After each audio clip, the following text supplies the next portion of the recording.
Hi guys, welcome back to another quick Photoshop tutorial. My name is Manny, and in today's post I want to show you guys a quick plugin. So basically this plugin is called Alien Skin Exposure 4. You can find it under alienskin.com and you can either buy it or get the trial version for 14 days.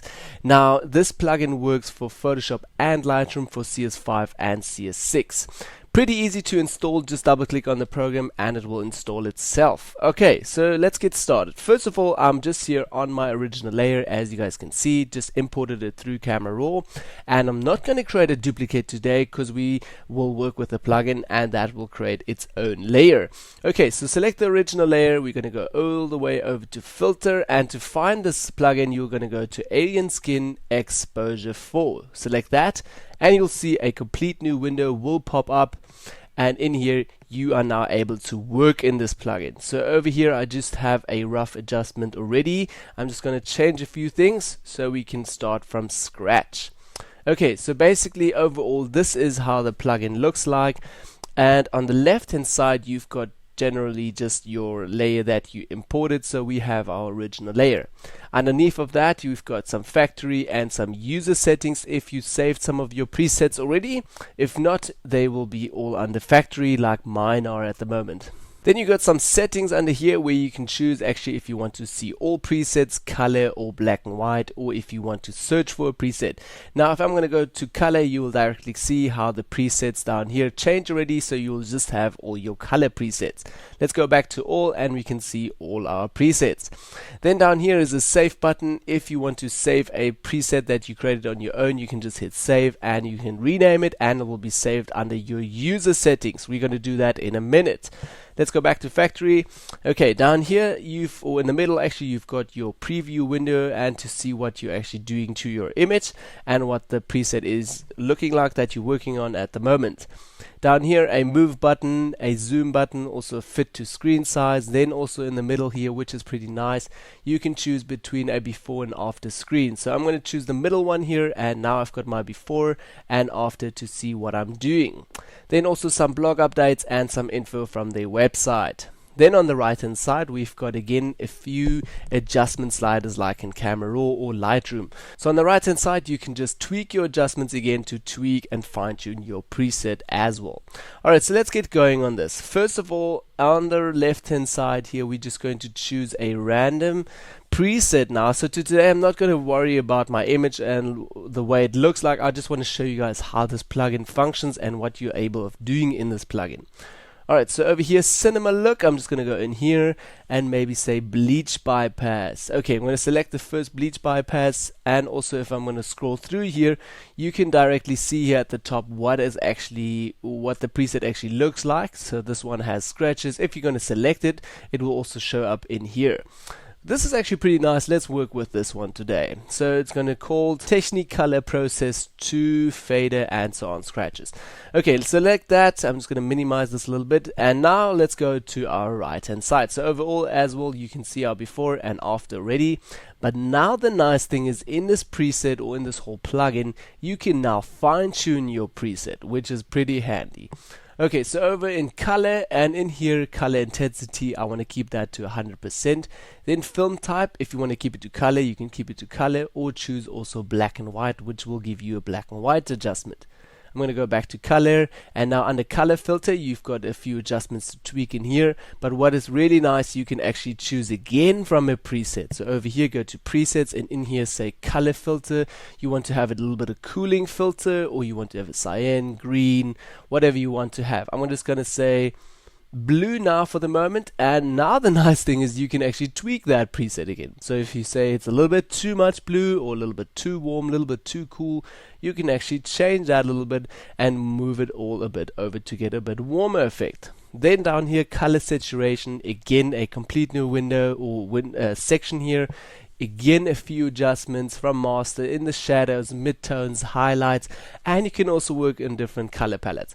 Then also here presets, pretty nice. Again you've got again a few presets to choose from. So if I'm going to move here just randomly through, I'm just going to see, okay, this one looks pretty nice. I'm going to choose this preset, fade all, preserve highlights. So in here I can actually then again tweak a little bit my masters again, my midtones, my highlights, and so on.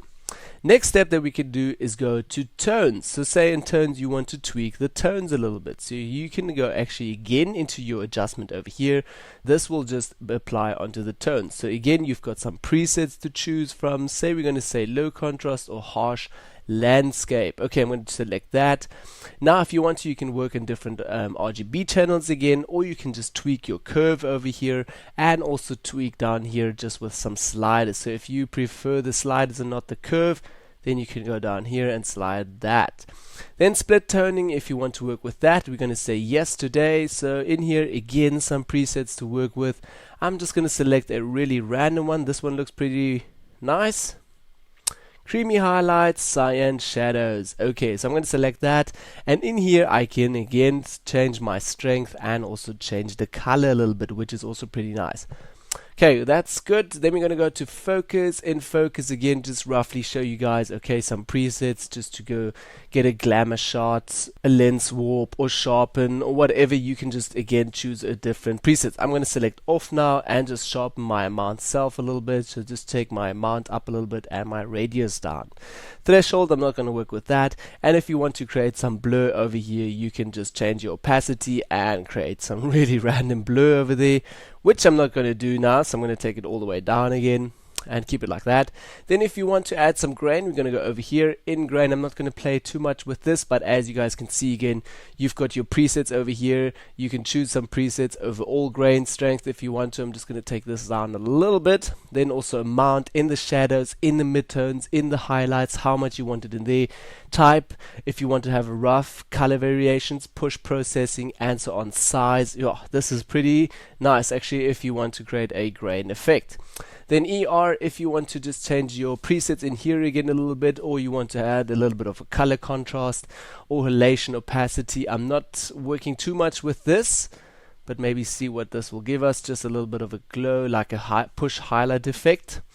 And also then the next age, which is again a little bit of vignetting. So in here again, I do have a little bit of a vignetting effect already from the scratching effect here. If you want to, you can choose again from some presets over here. So say for instance we're just going to select the first one and also tweak our amount a little bit down. Okay, that's a little bit too much, it's getting brighter actually.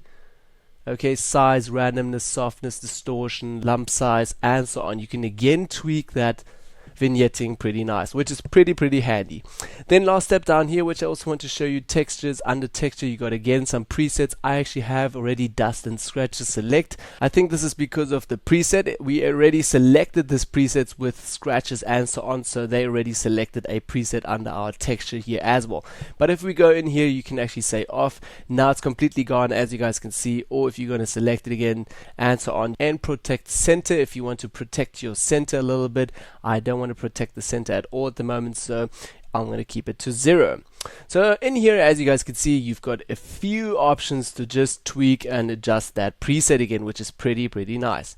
Okay, so let's do the last step. I'm going to go over here to hit save, and down here in save, it's going to give us some adjustments already. If you want to save it under that settings name, I want to actually save it under that settings name and just say OK. And now under users, you will find it under this preset name already. If you want to, you can also rename it to your own preset name if you feel more comfortable with that. I'm going to keep it for that at the moment. And last step that we're going to do is hit OK. So now Photoshop is actually preparing it, or that plugin is rendering it and bringing it back into Photoshop. Okay, so as you guys can see, now we have our before and after on a complete own new layer. And if you want to, you can still go ahead and now tweak this layer again, change the opacity, do some adjustment layers, and so on. Just go on with your photoshopping, or either with Lightroom. So this is pretty handy to just have this plugin. You can tweak everything in there and it will just render it and bring it in as a complete new own layer, which is pretty handy. So that was my quick tutorial for today, guys. Thank you guys for watching, and see you all next week in another tutorial. Bye bye.